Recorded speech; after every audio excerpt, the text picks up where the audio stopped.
Umat dipersilahkan bangkit berdiri. Kita akan mulai ibadah. Mari kita pujikan dari PKJ 11, 1 dan 2, inilah hari Minggu.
Ibadah ini kita lakukan dalam nama Allah Bapa yang menjadikan langit dan bumi, yang memelihara kesetiaannya sampai selama-lamanya dan tidak meninggalkan perbuatan tangannya. Kasih karunia dan damai sejahtera dari Allah Bapa dan Tuhan Yesus Kristus senantiasa menyertai saudara-saudara. Amin.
Dipersilakan duduk.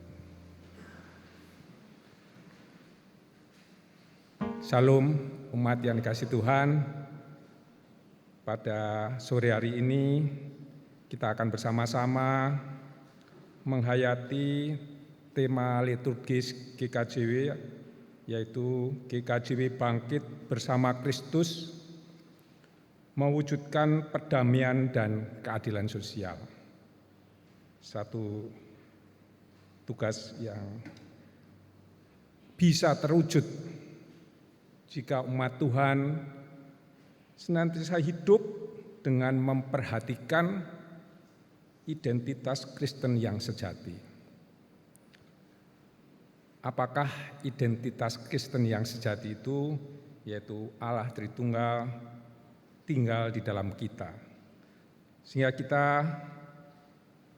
kalau tetap melekat kepada Kristus, maka kita akan mampu mewujudkan yang menjadi tujuan GKJW.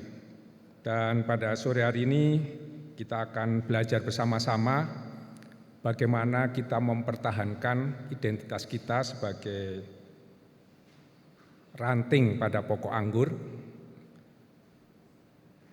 Kalau kita tetap di dalam pokok anggur, maka kita akan menjadi berkat dan menjadi bermanfaat bagi orang lain. Mari kita bersama-sama menyambut tema ibadah ini dengan menyanyikan KJ 422 ayat 1 sampai 3.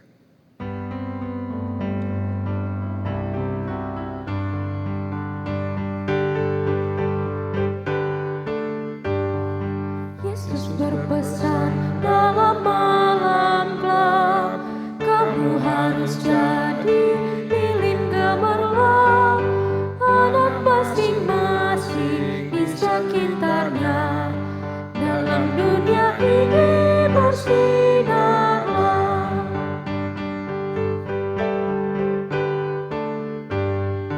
Yesus berpesan, bersinarlah terang, dirimu kulihat malam dan siang, anak masing-masing di sekitarnya, untuk hormat Tuhan bersinarlah.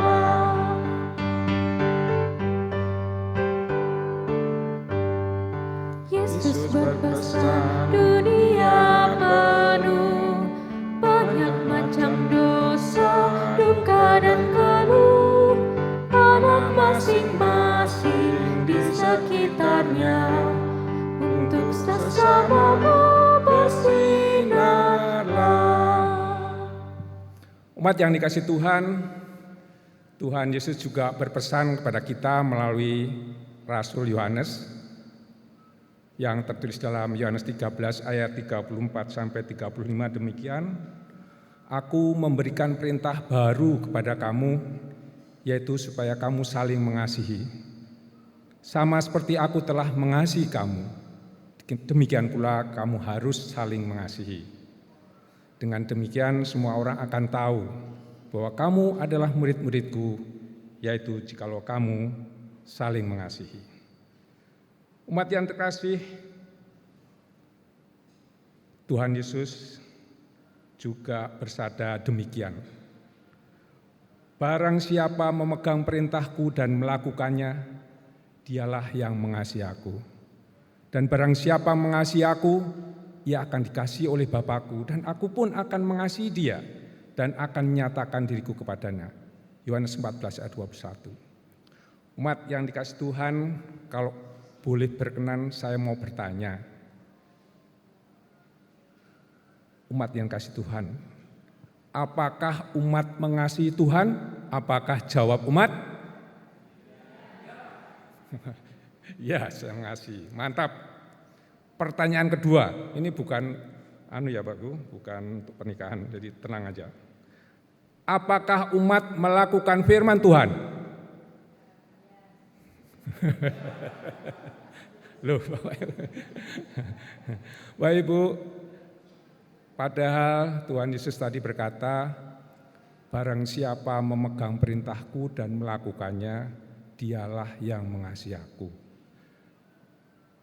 Nah, Bapak Ibu sekalian, sebenarnya firman ini mengingatkan kita, mengevaluasi kita, bahwa sebenarnya kita belum sepenuhnya bisa mengasihi Tuhan dengan sepenuhnya. Oleh karena itu, marilah kita bersama-sama menghadap tahtanya memohon ampun, dan kita bersama-sama menaikkan doa dan nyanyian dalam kita memohon pengampunan Tuhan. Kita akan menyanyikan dulu KJ 26 ayat 1 dan 4.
dipersilahkan berdoa secara pribadi, nanti saya tutup.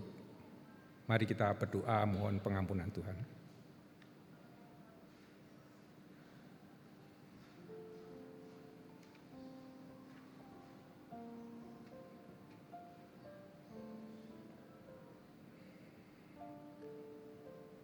Inilah keberadaan kami Tuhan, kami ingin mengasihi Tuhan dengan sepenuhnya, namun kami sering gagal karena kami sering mengutamakan diri kami sendiri, berfokus pada diri kami sendiri. Ampuni kami Tuhan, dan biarlah darah Tuhan yang kudus boleh menyucikan kami. Di dalam nama Tuhan Yesus, amin. Umat yang dikasihi Tuhan, mari kita bersama-sama menerima berita anugerah dan kami undang umat untuk berdiri.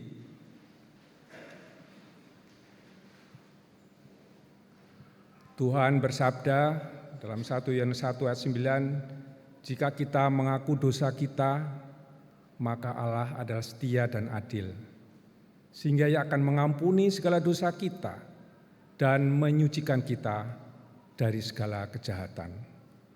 Umat yang kasih Tuhan, pengampunan Tuhan ini marilah menjadi satu cambuk dan dorongan bagi kita untuk semakin mengasihi Tuhan. Jikalau kamu mengasihi aku, kamu akan menuruti segala perintahku. Aku akan minta kepada Bapa, dan Ia akan memberikan kepadamu seorang penolong yang lain, supaya Ia menyertai kamu selama-lamanya, yaitu Roh kebenaran. Dunia tidak dapat menerima Dia, sebab dunia tidak melihat Dia dan tidak mengenal Dia. Tetapi kamu mengenal Dia, sebab Ia menyertai kamu dan akan diam di dalam kamu. Mari kita sambut pengampunan dan penyertaan Tuhan yang luar biasa ini dengan penuh sukacita, dan umat dipersilakan membagikan sukacita dengan bersalam-salaman di sekeliling umat, dan sambil kita menyanyikan NKB 23 ayat 1 dan 2.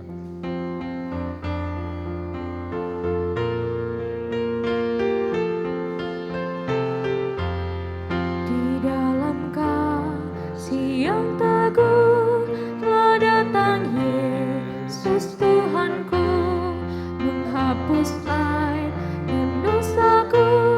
Dia mengangkatku dari lembah kedihanku dengan tangannya yang lembut. Gelap lenyap, terbitlah terang. Oh syukurku diangkatnya. Suaranya telah kudengar, memanggil aku yang cemar. Meskipun dosaku besar, Dia mengangkatku dari lembah kedihanku dengan tangannya yang lembut. Gelap lenyap, terbitlah terang. Oh syukurku diangkatnya. Umat dipersilakan duduk. Sungguh luar biasa bahwa meskipun kita kurang sempurna di dalam mengasihi Tuhan dan penuh kekurangan, tapi Tuhan mengangkat kita. Memang Dialah adalah sobat kita. Yesus sobatku. Inilah persembahan kulintang dari Adi Yuswo.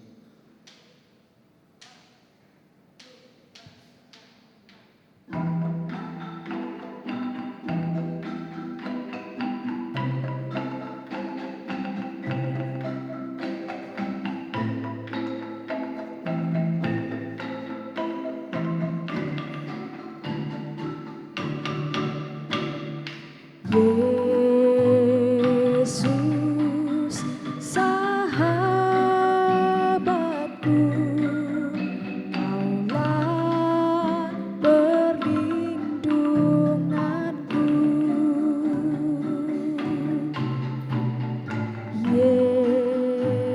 Yesus, Kau Raja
bersyukur padamu Tuhan buat kasih setiamu di dalam hidupku. Anugerahmu besar bagiku di setiap langkahku. Ku memujimu.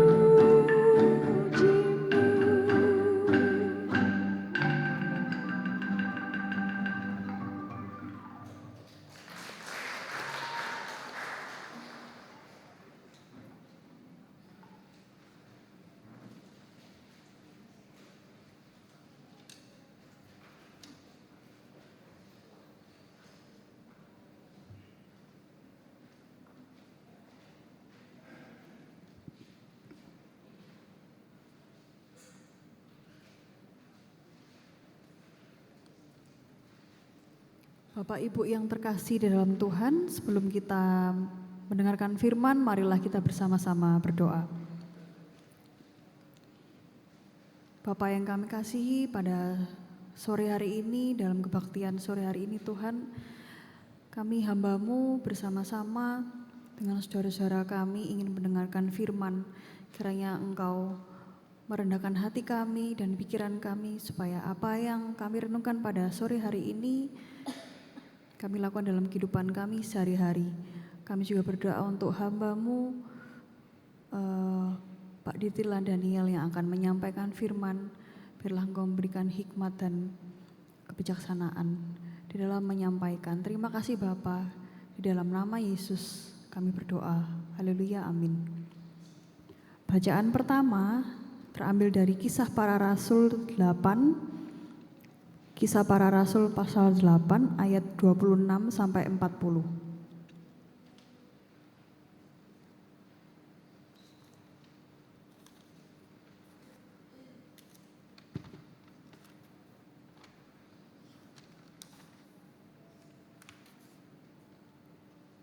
Kisah Para Rasul pasal 8 ayat 26 sampai dengan 40. Sida-sida dari Ethiopia. Kemudian berkatalah seorang malaikat Tuhan kepada Filipus, katanya, "Bangunlah dan berangkatlah ke sebelah selatan menuju jalan yang turun dari Yerusalem ke Gaza. Jalan itu jalan yang sunyi." Lalu berangkatlah Filipus. Ada seorang Ethiopia, seorang sida-sida pembesar dan kepala perbendaharaan Sri Kandake, ratu negeri Ethiopia, yang pergi ke Yerusalem untuk beribadah. Sekarang orang itu sedang dalam perjalanan pulang dan duduk dalam keretanya sambil membaca kitab suci Yesaya. Lalu kata Roh kepada Filipus, "Pergilah ke situ dan dekatilah kereta itu." Filipus segera ke situ dan mendengar sida-sida itu sedang membaca kitab Nabi Yesaya. Kata Filipus, "Mengertikah Tuhan apa yang Tuhan baca itu?" Jawabnya, "Bagaimanakah aku dapat mengerti kalau tidak ada yang membimbing aku?" Lalu ia meminta Filipus naik dan duduk di sampingnya. Nas yang dibacanya itu berbunyi seperti berikut.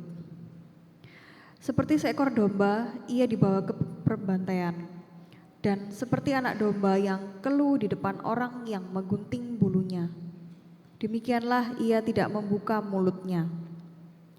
Dalam kehinaannya berlangsunglah hukumannya. Siapakah yang akan menceritakan asal-usulnya? Sebab nyawanya diambil dari bumi. Maka kata sida-sida itu kepada Filipus, "Aku bertanya kepadamu tentang siapakah nabi yang berkata demikian? Tentang dirinya sendiri atau tentang orang lain?" Maka mulailah Filipus berbicara dan bertolak dari nas itu. Ia memberitakan Injil Yesus kepadanya. Mereka melanjutkan perjalanan mereka dan tiba di suatu tempat yang ada air. Lalu kata sida-sida itu, "Lihat, di situ ada air. Apakah halangannya jika aku dibaptis?" Sahut Filipus, Jika Tuhan percaya dengan segenap hati, boleh. Jawabnya, aku percaya bahwa Yesus Kristus adalah anak Allah. Lalu orang Etiopia itu menyuruh menghentikan kereta itu dan keduanya turun ke dalam air. Baik Filipus maupun sida-sida itu, dan Filipus membaptis dia. Dan setelah mereka keluar dari air, Roh Tuhan tiba-tiba melarikan Filipus dan sida-sida itu tidak melihatnya lagi. Ia meneruskan perjalanannya dengan sukacita. Tetapi ternyata Filipus ada di Asdod. Ia berjalan melalui daerah itu dan memberitakan Injil di semua kota sampai ia tiba di Kaisarea. Demikian firman Tuhan. Selanjutnya adalah Mazmur tanggapan yang terambil dari Mazmur 22 ayat 25 sampai 32.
Dalam jemaah besar dasarku, akan ku bayar di depan mereka yang takut akan Dia, yang takut akan Dia.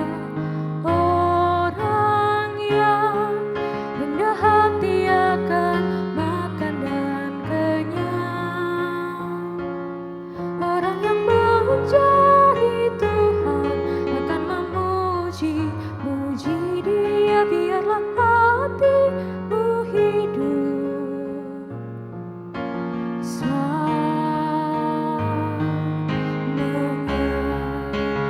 Sebab Dia tak memandang hina atau jijik kesengsaraan orang minta pertolongan.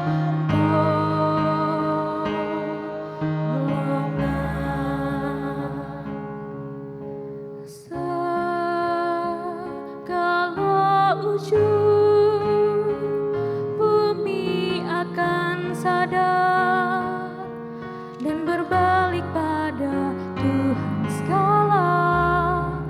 Kaum dari semua bangsa-bangsa akan sujud menyembah Dia.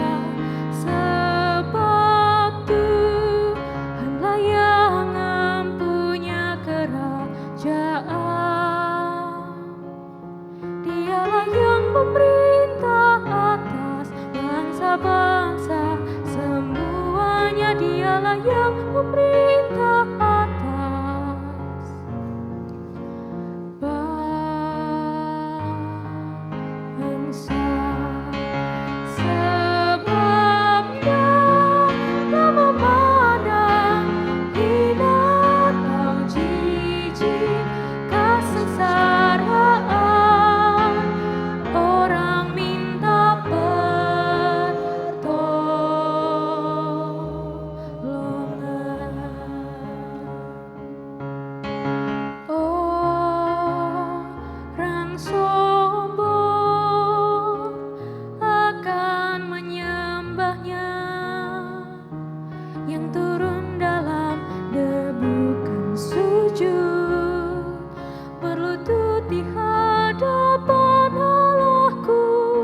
Bacaan yang kedua terambil dari 1 Yohanes 4 ayat 7 sampai 21.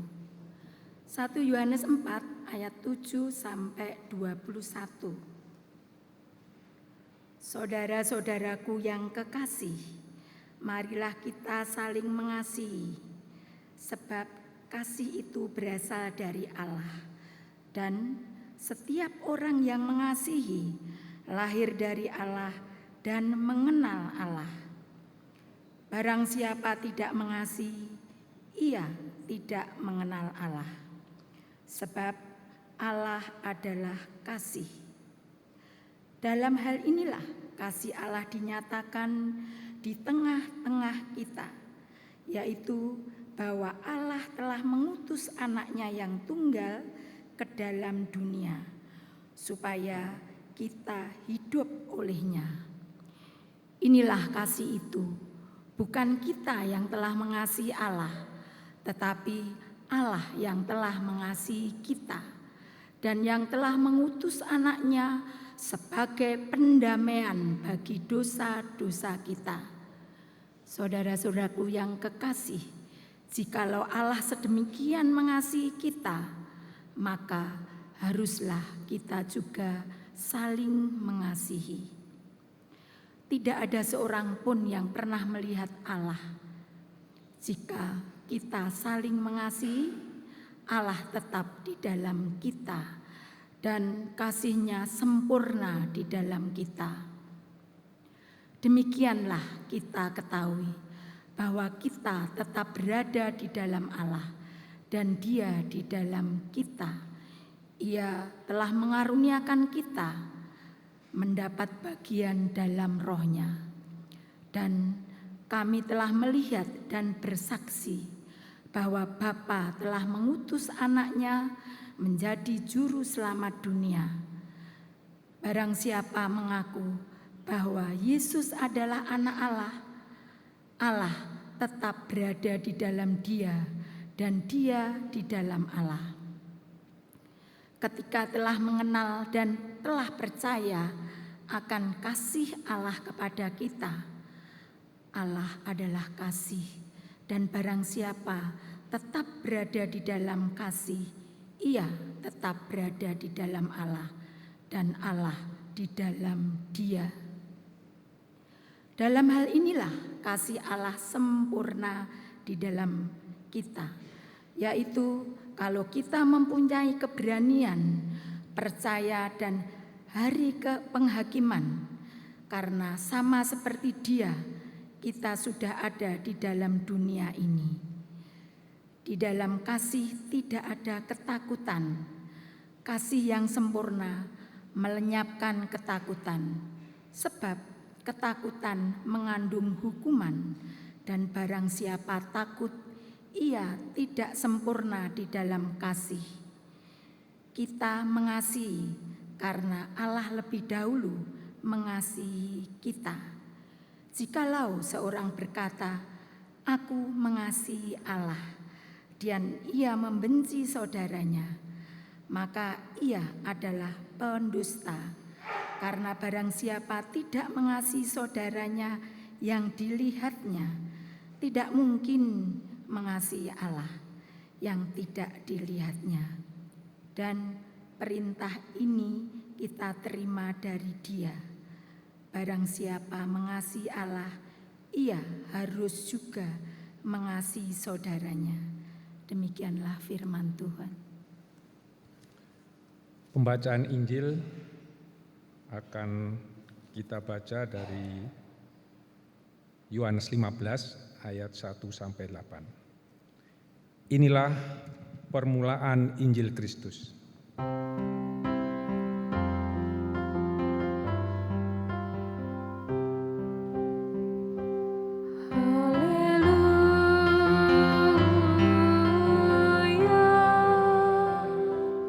Umat diundang untuk berdiri.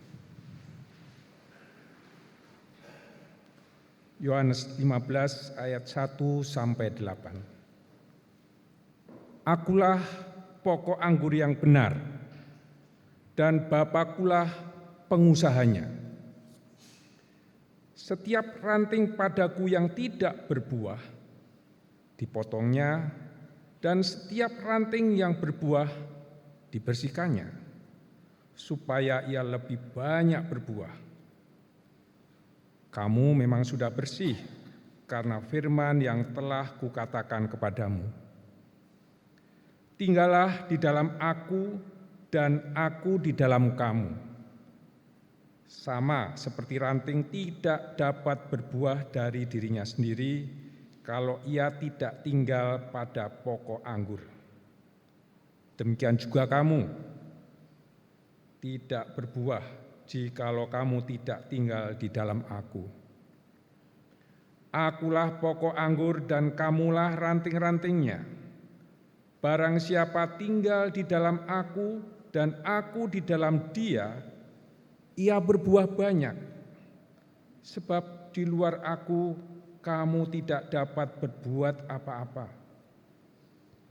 Barang siapa tidak tinggal di dalam aku, ia dibuang keluar seperti ranting dan menjadi kering, kemudian dikumpulkan orang dan dicampakkan ke dalam api, lalu dibakar.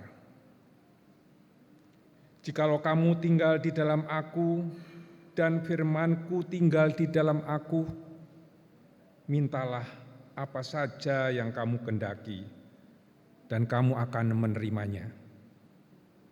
Dalam hal inilah Bapa-Ku dipermuliakan, yaitu jika kamu berbuah banyak, dan dengan demikian kamu adalah murid-murid-Ku.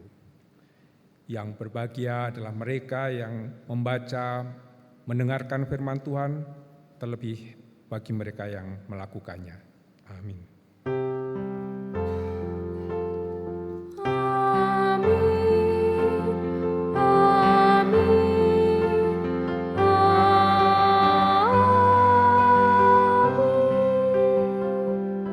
Umat dipersilakan duduk. Umat yang dikasihi Tuhan, sungguh berbahagia pada sore hari ini kita bisa bersama-sama membaca bagian Alkitab yang menurut saya adalah satu hal yang sangat penting, karena bagian ini berbicara tentang identitas kita sebagai orang Kristen. Umat yang dikasihi Tuhan, kalau berbicara identitas itu apa sih? Ada yang berpendapat identitas itu apa?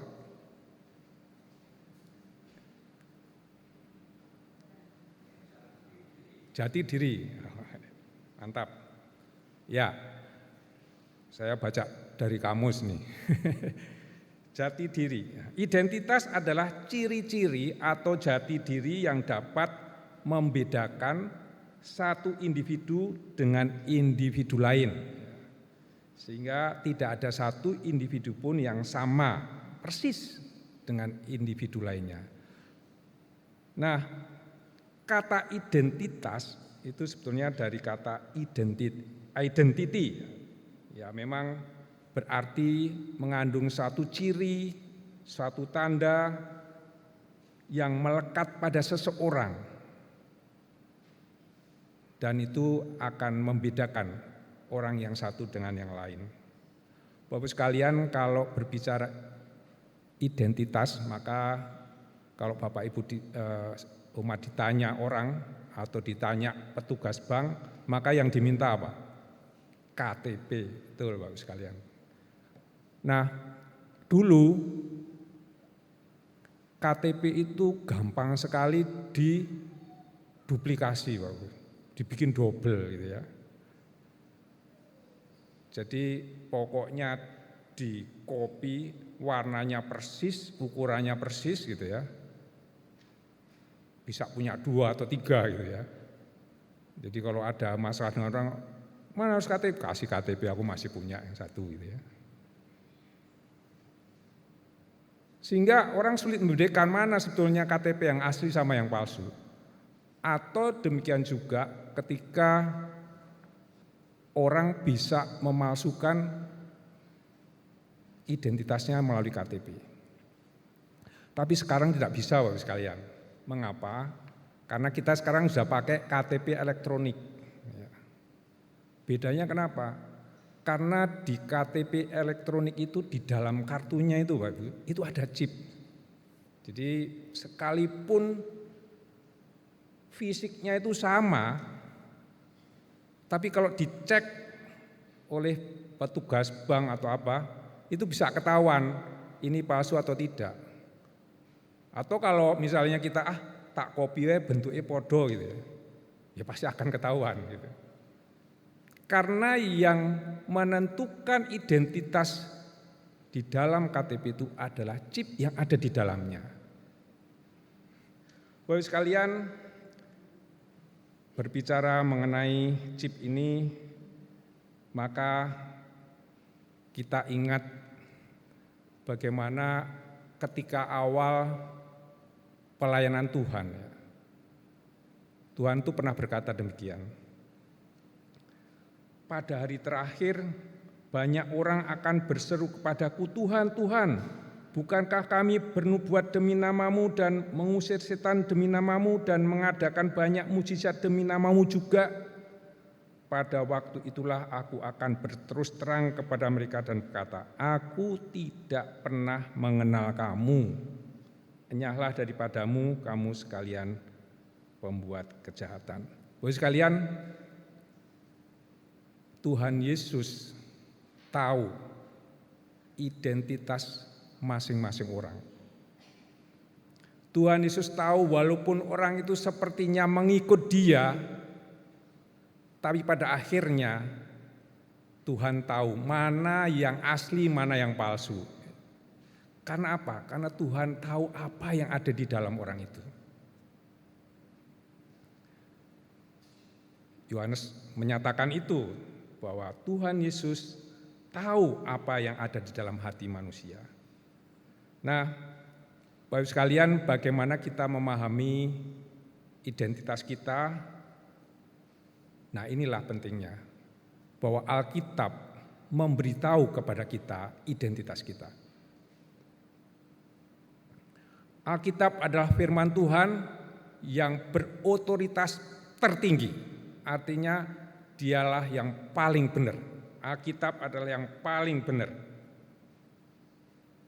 Bacaan kita pada sore hari ini di Yohanes 15, kalau kita mau melihat konteksnya, itu adalah bagian dari Yohanes 13 sampai 17. Itu satu kejadian di mana itu terjadi pada hari Kamis sebelum Tuhan Yesus disalibkan. Jadi mulai ayat pasal 13 sampai 17. Dan kita bisa melihat beberapa janji, beberapa berkat, beberapa peristiwa bagaimana Tuhan memperhatikan murid-muridnya. Dan Yohanes mencatat hal-hal yang penting yang mengungkapkan apa sebenarnya identitas kita sebagai orang percaya. Saya mengajak Bapak Ibu sekalian melihat sebentar Yohanes 14 ayat 23. Monggo kalau ada yang berkenan membuka Yohanes 14 ayat 23. Sudah ketemu Bapak sekalian? Yohanes 14 ayat 23, sebab saya akan bertanya nanti. Ayatnya berbunyi demikian. Jika seorang mengasihi aku, ia akan menuruti firman-Ku, dan Bapa-Ku akan mengasihi dia, dan kami akan datang kepadanya dan diam bersama-sama dengan dia. Pertanyaannya, siapakah yang berdiam di dalam dia? Dia ini adalah umat Tuhan. Siapakah yang berdiam di dalam dia? Siapa Bapak sekalian? Siapa?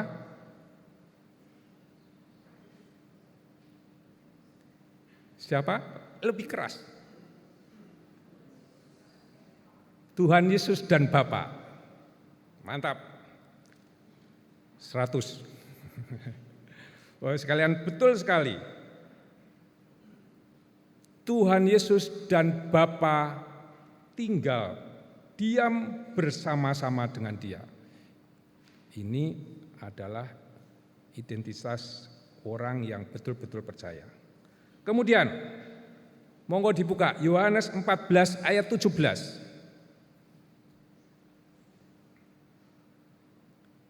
Yohanes 14 ayat 17. Saya akan juga bacakan kalau yang tidak membaca supaya bisa menjawab. Yaitu roh kebenaran.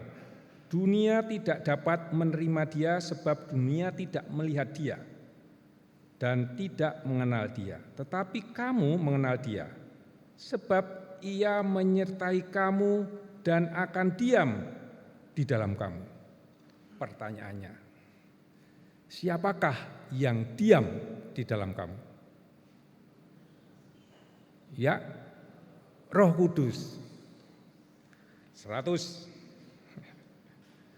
Bapak Ibu, ingat, itu adalah identitas asli orang percaya. Yang tinggal siapa Bapak Ibu sekalian? Allah Bapa, Tuhan Yesus, dan Roh Kudus.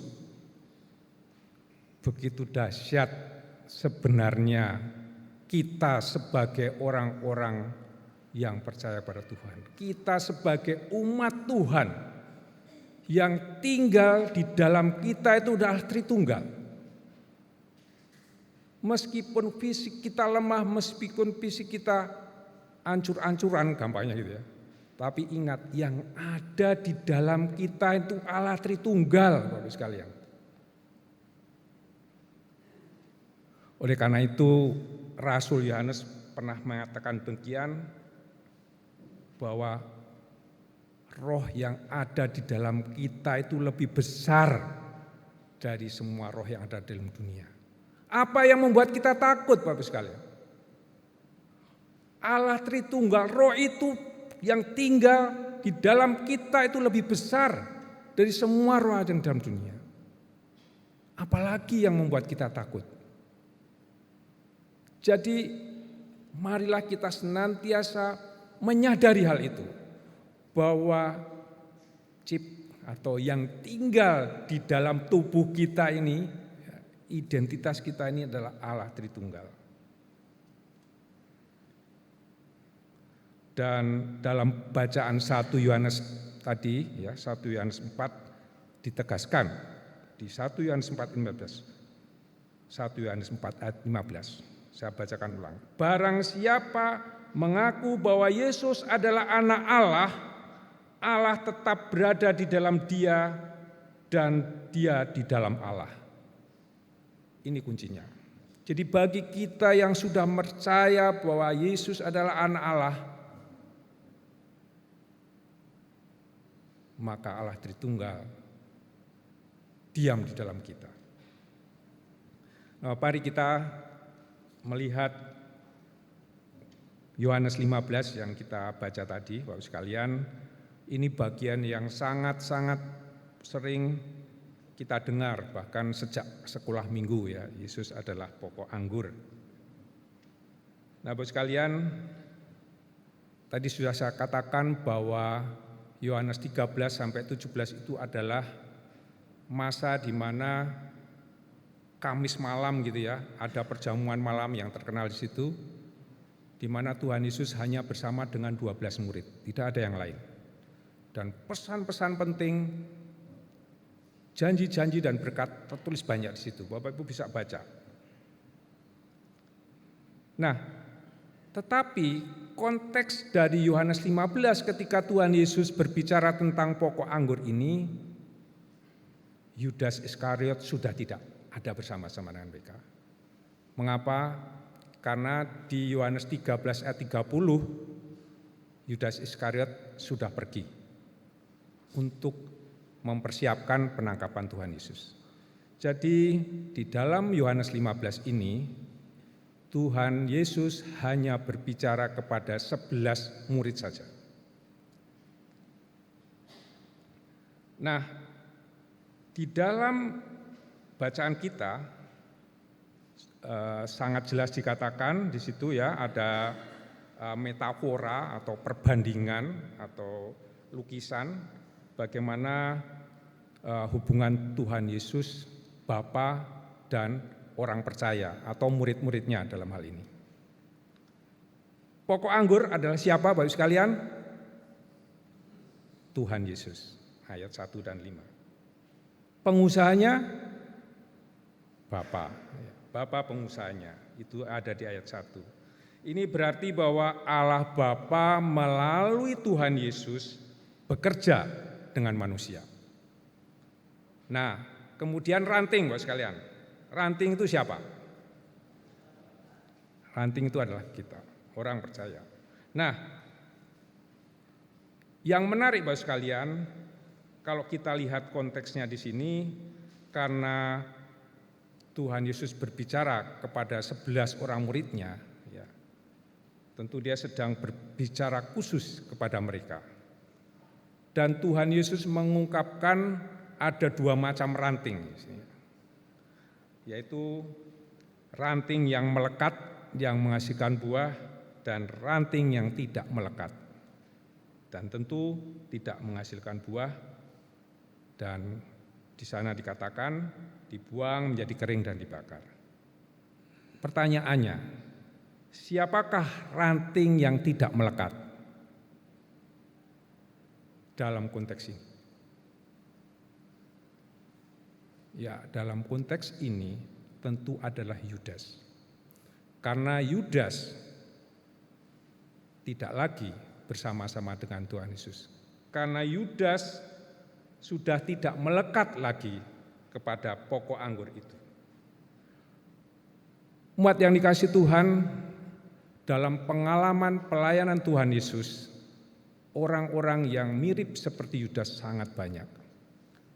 Ketika Bapak Ibu bisa melihat ya beberapa kisah di Yohanes 6 misalnya, ketika orang mendapatkan mukjizat Tuhan berupa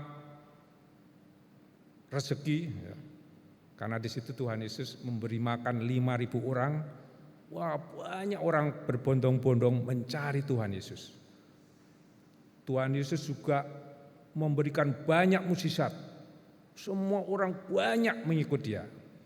Lalu pada satu saat Tuhan Yesus menyeker, ya. Tuhan Yesus mengecek. Sebenarnya Tuhan Yesus sudah tahu. Kamu datang kepadaku tuh karena kamu dapat makanan itu kan gitu. Sebetulnya itu tidak penting. Yang penting ya Tuhan Yesus mulai memperkenalkan dirinya dan menantang mereka untuk percaya. Dan pada saat itu banyak sekali orang-orang mengundurkan diri dari Tuhan Yesus. Lalu Tuhan Yesus pada saat itu bertanya pada Simon, "Mon, kok nggak ikut kamu sama mereka itu?" Nah, di sini Simon mengatakan, "Tidak Tuhan, kepada siapa aku harus pergi? Kepada Engkaulah kami ikut, karena Engkau adalah Allah yang hidup." Saat itu juga Tuhan menyatakan, memang kamu ini 12 adalah muridku, tapi ada satu nanti yang akan meninggalkan aku. Jadi Bapak sekalian, ilustrasi dari Yohanes 15 pokok anggur ini menggambarkan bagaimana keadaan umat Tuhan, bagaimana keadaan orang-orang pada saat ini yang mungkin mengikut Tuhan. Namun harus diingat bahwa Tuhan tahu mana yang asli, mana yang palsu. Kita bersyukur karena kita adalah orang-orang yang tetap melekat kepada Tuhan. Dan karena kita melekat pada pokok anggur, maka pasti kita akan menghasilkan buah. Kita lihat Bapak Ibu di ayat Yohanes 15 ayat 4. Di sana dikatakan, "Tinggallah di dalam aku." Kata-kata tinggal Bapak Ibu, kalau kita baca dari Yohanes 15 yang kita baca tadi, itu disebut 7 kali. Kata tinggal, itu berarti kata yang penting dalam bacaan kita. Nah, kata tinggallah di ayat 4, tinggallah di dalam aku. Kalau kita lihat bahasa aslinya itu artinya adalah kamu itu sudah tinggal di dalam aku. Kamu sudah tinggal di dalam aku. Nah, ini berarti Tuhan Yesus mengingatkan, kamu itu sudah tinggal di dalam aku.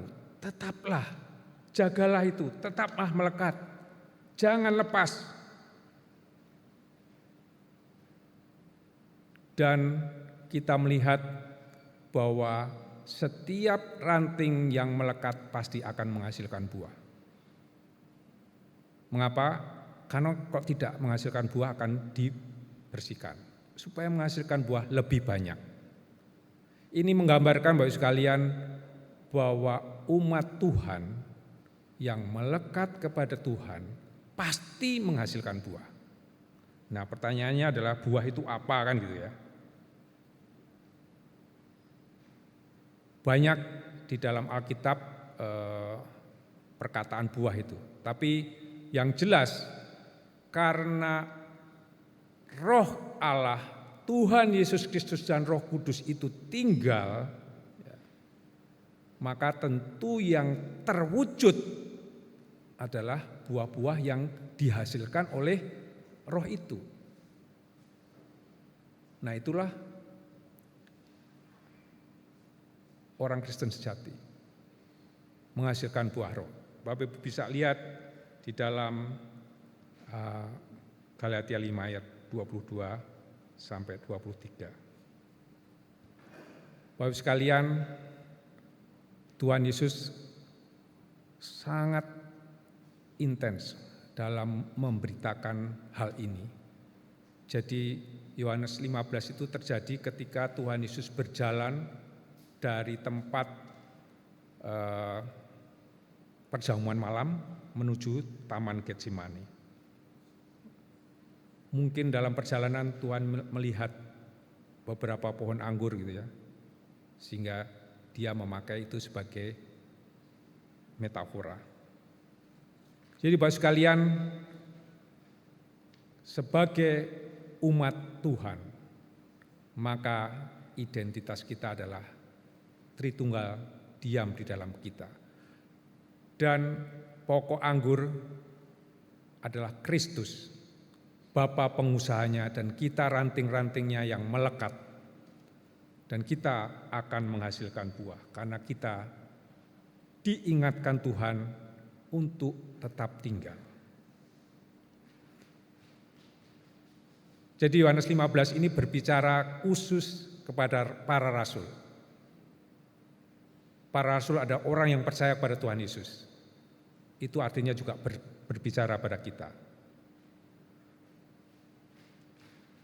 Lalu apa yang menjadi buah ketika kita tetap tinggal? Atau berkat apa yang kita terima ketika kita tetap tinggal di dalam Kristus, diam di dalam Kristus, melekat di dalam Kristus?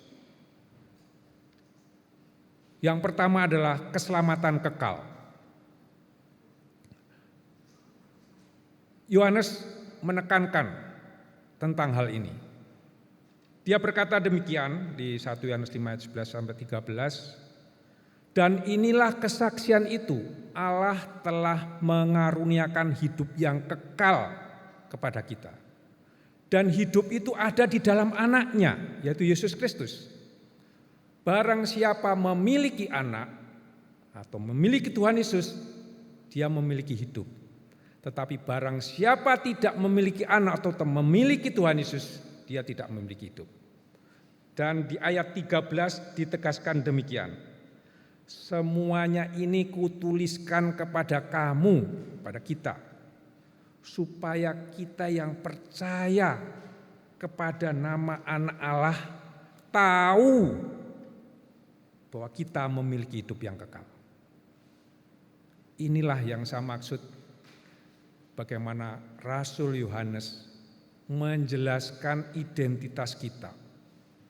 Sebagai orang percaya, kita yang memiliki Kristus sudah memiliki hidup yang kekal.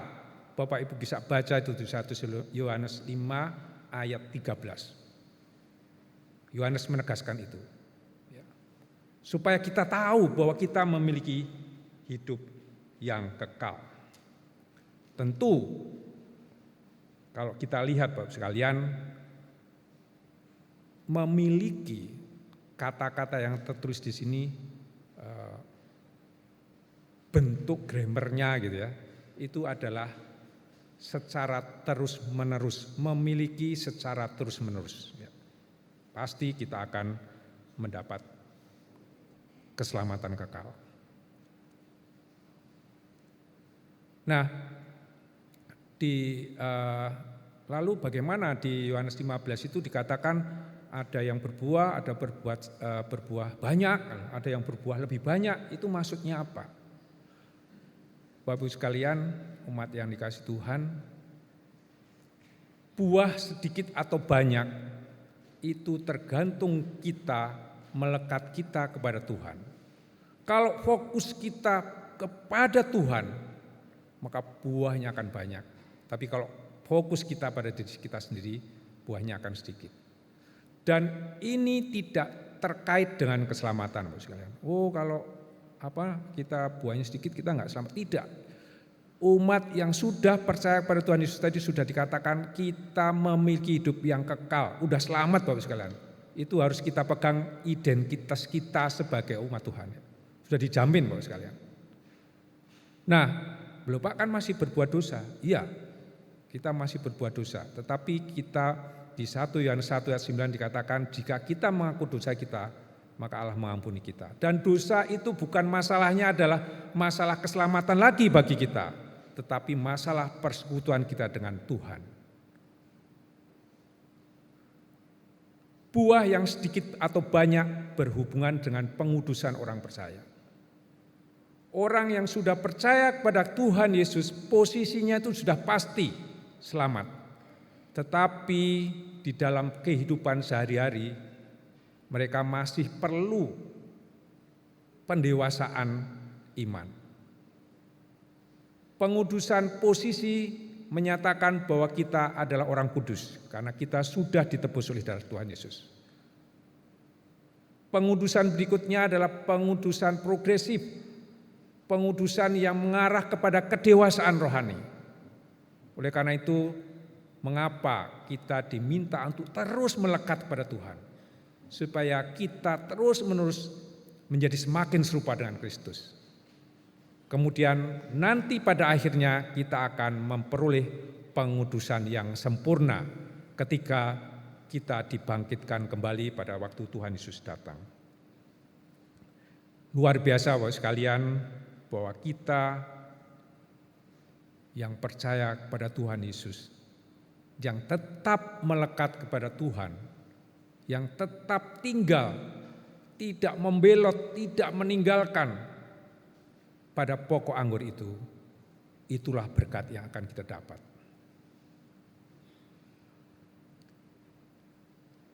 Bapak sekalian, umat yang dikasihi Tuhan, kita tadi membaca juga kisah Filipus, salah satu umat Tuhan yang identitasnya jelas melekat.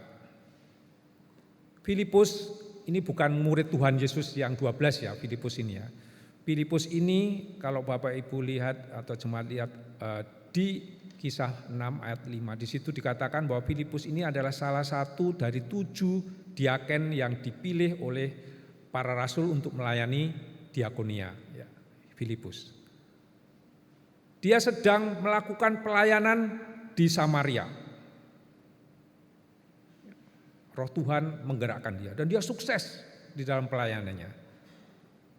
Tapi malaikat Tuhan mengatakan, Filipus kamu pergi ke selatan, ke arah Gaza. Bapak sekalian tahu bahwa dari pelayanan dia Samaria sampai ke daerah Gaza itu kira-kira jaraknya 100 km lebih. Bayangkan Filipus itu sudah pelayanannya sudah sukses gitu ya. Sudah banyak orang percaya, banyak mukjizat dia lakukan dan banyak orang Samaria menjadi percaya. Gampangannya Filipus itu jemaatnya udah besar gitu ya. Tapi Tuhan memanggil dia untuk pergi ke daerah selatan, melewati padang gurun, 100 km lebih dari tempat pelayanannya. Tapi karena dia adalah umat Tuhan, yang Kristus rohnya ada di dalam dia, dia pergi. Dan luar biasa bahwa Tuhan mempertemukan dia dengan sida-sida dari Ethiopia. Sehingga sida-sida ini pun boleh menjadi percaya karena pemberitaan Filipus. Nah, ini adalah salah satu buah juga Bapak sekalian. Selain buah berupa hal baik, tindakan baik seperti yang terungkap dalam Galatia 5:22, kasih, sukacita, damai sejahtera, kesabaran, kelemah lembutan, penguasaan dan lain sebagainya, itu juga buah orang-orang yang percaya oleh karena pemberitaan orang-orang yang percaya juga. Jadi umat Tuhan, kalau ada dorongan untuk memberitakan firman Tuhan kepada siapa saja, itu adalah tandanya umat Tuhan sedang dipakai Tuhan untuk menjadi berkat. Umat Tuhan yang dikasihi, Filipus akhirnya mengalami berkat dan kuasa Tuhan, sekalipun dia meninggalkan pelayanan yang sukses. Kalau orang bilang, oh Filipus ini meninggalkan zona nyaman, kalau saya bilang tidak, Filipus ini sedang meluaskan zona nyamannya. Dia tidak meninggalkan, karena dia senantiasa merasa nyaman bersama-sama dengan Tuhan. Dan dia melakukan pelayanan yang lebih luas. Dan akhirnya dia nanti tinggal di Kaisaria dan banyak orang mendapatkan berkat. Dan ternyata nanti Filipus dibilang sebagai evangelis atau pemberita Injil. Inilah contoh orang yang tetap melekat kepada Tuhan.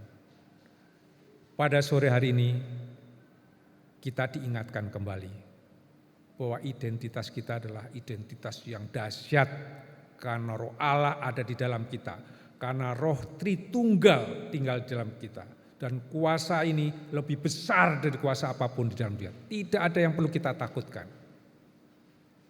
Kemudian satu sisi kita juga diminta atau diperingatkan untuk tetap melekat, tetap tinggal, jangan lepas, jangan membelot, tinggal diam di dalam Kristus. Dan umat Tuhan akan dapat mewujudkan keinginan GKJW untuk menjadi berkat bagi banyak orang. Marilah kita jaga identitas kita, marilah kita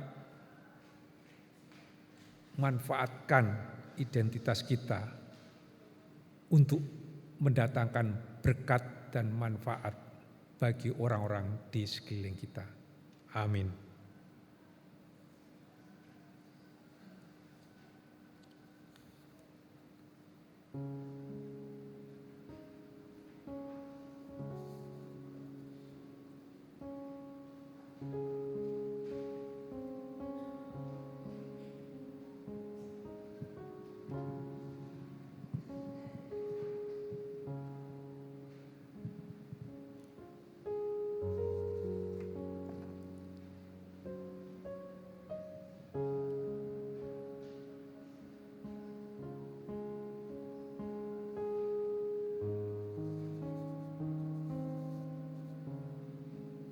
Mari kita merespon firman Tuhan ini dengan bersama-sama kita memuji PKJ 127. Mari kita mengikuti kehendak Tuhan.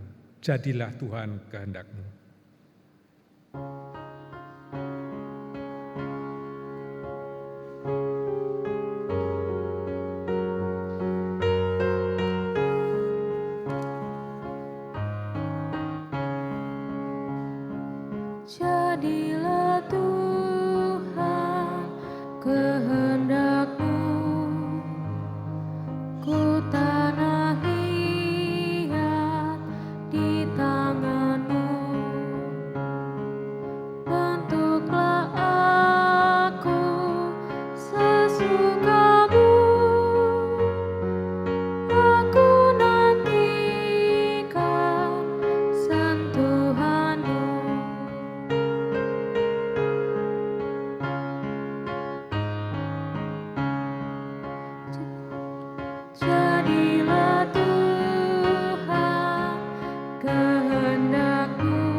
Umat yang dikasihi Tuhan, marilah kita memperbarui iman percaya kita dengan kita mengucapkan pengakuan iman rasuli.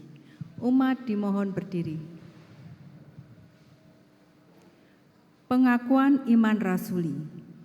Aku percaya kepada Allah, Bapa yang Maha Kuasa, Khalik langit dan bumi, dan kepada Yesus Kristus, anaknya yang tunggal Tuhan kita, yang dikandung daripada Roh Kudus, lahir dari anak darah Maria, yang menderita di bawah pemerintahan Pontius Pilatus, disalibkan, mati dan dikuburkan, turun ke dalam kerajaan maut.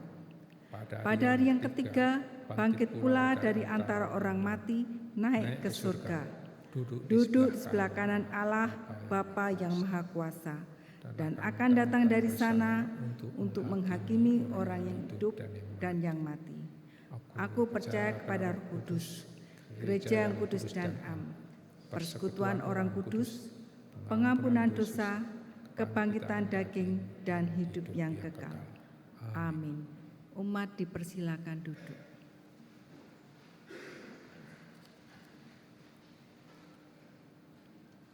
Umat yang dikasihi Tuhan, mari kita bersama-sama menaikkan doa syafaat kita. Mari kita berdoa. Allah Bapa yang Maha Kasih, sungguh kami bersyukur karena kami boleh diingatkan dan diteguhkan identitas kami sebagai umat Tuhan yang sungguh luar biasa, kuasa yang diam di dalam diri kami. Oleh karena itu Tuhan, biarlah ini menjadi kekuatan di dalam kami melayani Engkau, di dalam kami menerima panggilan Tuhan untuk memberitakan kasih Tuhan. Saat ini kami mohon pertolongan Tuhan juga bagi bangsa dan negara kami. Kiranya Tuhan menolong masa transisi pemerintahan ini supaya boleh berjalan dengan lancar.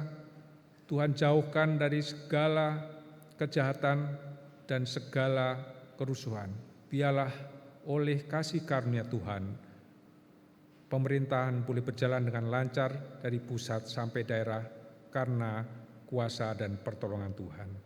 Kami menyerahkan juga jemaat kami, GKJ Wirungkut, biarlah Tuhan terus memberkati dan menyertai, menjadi terang di tengah-tengah lingkungan kami, bahkan setiap anggota kami boleh menjadi berkat bagi setiap orang yang berjumpa dengan mereka.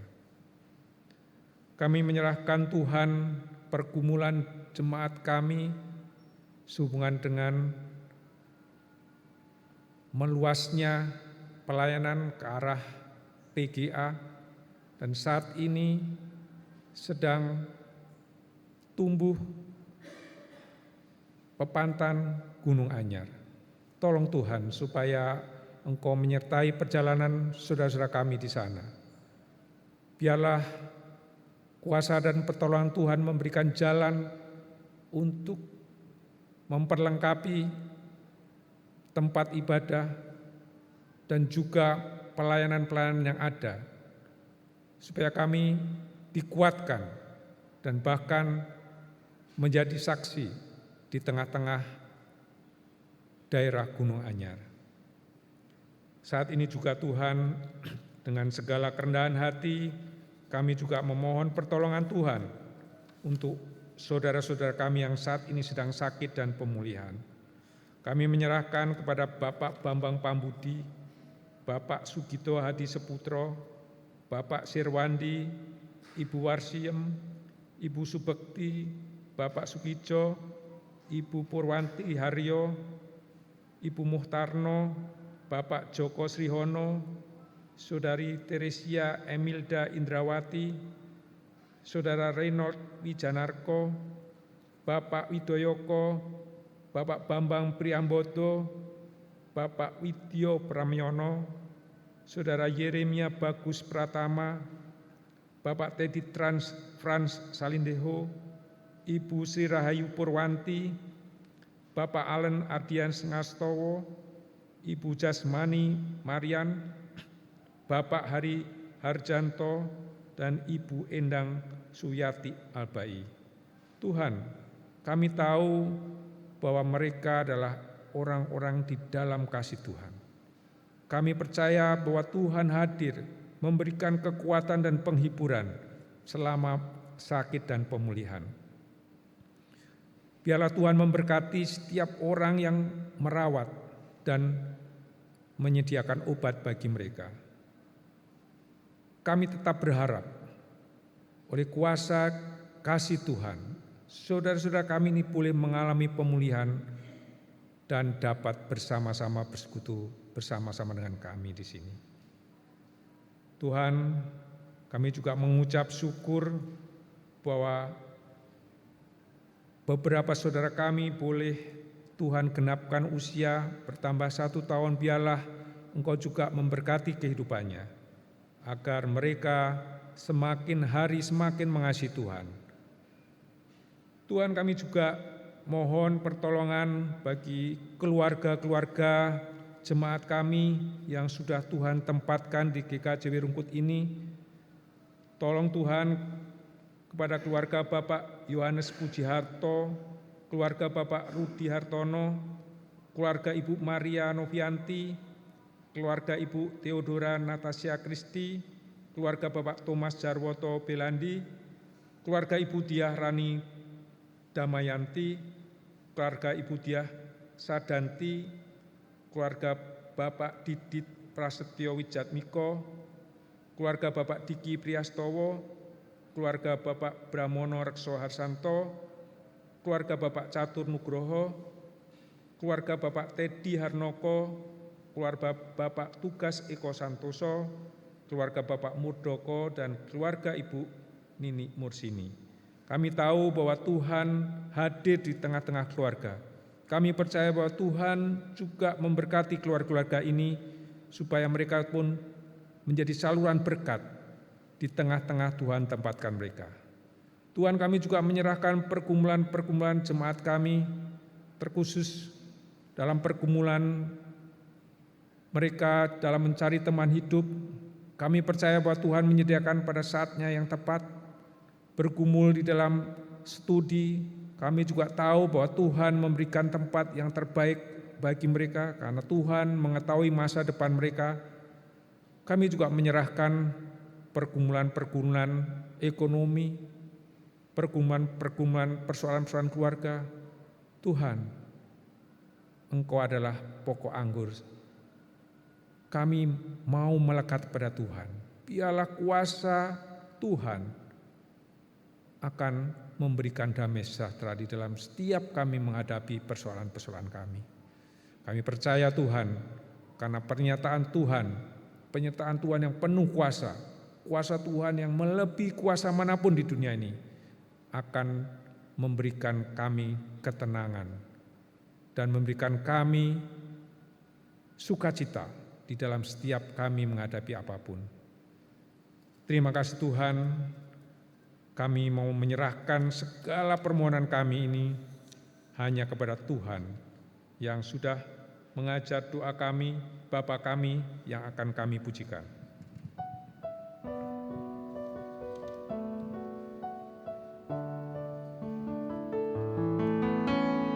Bapa kami yang di surga, dikuduskanlah nama-Mu, datanglah kerajaan-Mu, jadilah kehendak-Mu di bumi seperti yang di surga. Berikan kami hari ini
Umat yang terkasih, siapa yang mempersembahkan kurban syukur, ia memuliakan Aku. Orang yang benar jalannya akan kuperlihatkan kepadanya keselamatan dari Allah. Mazmur 50 ayatnya yang ke-23 menjadi dasar bagi kita untuk mengaturkan persembahan. Mari kita iringi dengan memuji PKJ 216, berlimpah sukacita di hatiku.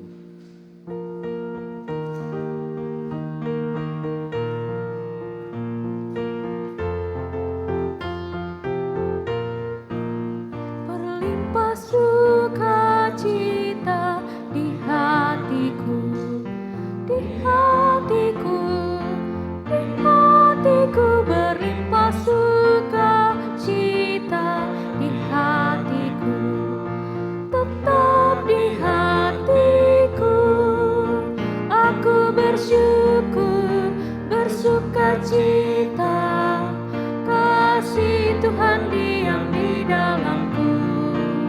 Aku bersyukur, bersukacita, kasih Tuhan diam di dalamku.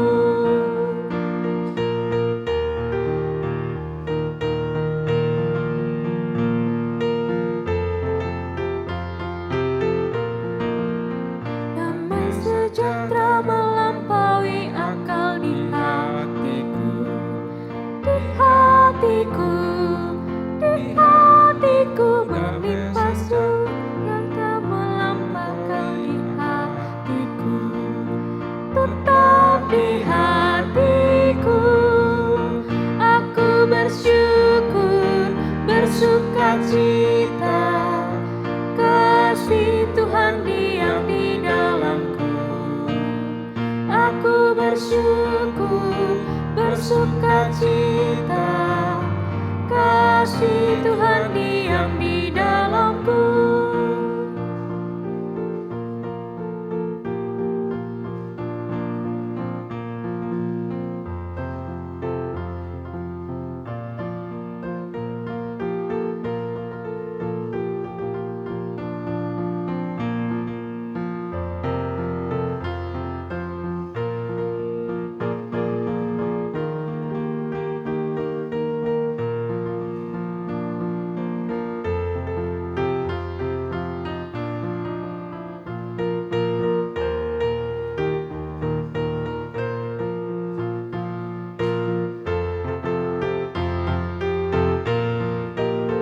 Berlimpah kasih Yesus di hatiku, di hatiku, di hatiku, berlimpah kasih Yesus di hatiku, tetap di hatiku. Aku bersyukur, bersukacita, kasih Tuhan diam di dalamku. Aku bersyukur, bersukacita, kasih Tuhan diam di dalamku.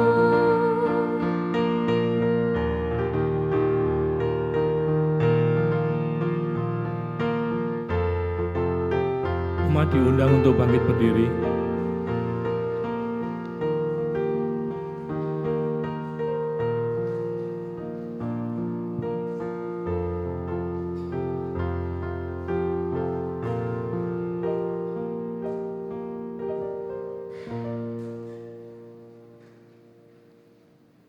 Mari kita aturkan persembahan di dalam doa. Tuhan, tidak habis-habisnya rahmat-Mu selalu baru setiap pagi di dalam kehidupan kami. Itu adalah janji penyertaan Tuhan kepada kami. Maka kami bersyukur ya Tuhan, kami pegang janji-Mu itu. Dan Tuhan, di dalam apapun keadaan kami hendak membawa persembahan syukur kami kepadamu. Tuhan kiranya menerima, kiranya Tuhan menguduskan. Ya Tuhan, kami juga berdoa bagi kami yang mengelolanya. Kiranya kebijaksanaan, hikmat daripadamu ya Tuhan, sehingga persembahan yang bentuk materi ini boleh menjadi kemuliaan bagi namamu. Hanya di dalam namamu ya Tuhan Yesus kami menyerahkan persembahan kami ini. Amin. Umat tetap berdiri.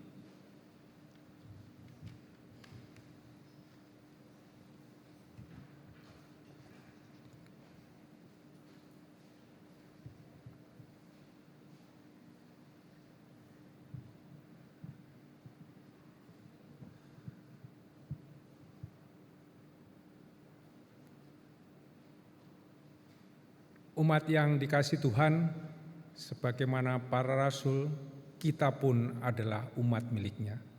Dan kepada kita Tuhan Yesus bersabda, "Kepadaku telah diberikan segala kuasa di surga dan di bumi. Karena itu pergilah, jadikanlah semua bangsa muridku, dan baptislah mereka dalam nama Bapa, Anak, dan Roh Kudus. Dan ajarlah mereka melakukan segala sesuatu yang telah kuperintahkan kepadamu. Dan ketahuilah, aku menyertai kamu senantiasa sampai kepada akhir zaman." Marilah kita senantiasa melekat, tetap tinggal, bertekun, setia kepada Tuhan Yesus, sehingga kuasa-Nya terpancar, memberikan kita kekuatan dan kemampuan untuk melakukan amanat agung-Nya. Marilah, marilah, hai saudara.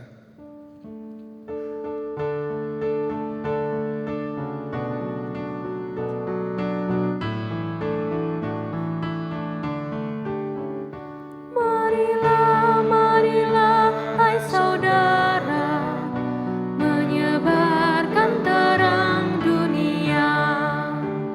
Banyak orang kemalangan menderita, diliputi kegelapan kemelut. Marilah, marilah, hai saudara, menyebarkan terang dunia. Tak terbilang yang sengsara dalam hati, kekurangan cinta kasih yang benar. Marilah, marilah, hai saudara, menyebarkan terang dunia. Umat yang dikasihi Tuhan, marilah kita menerima berkat Tuhan.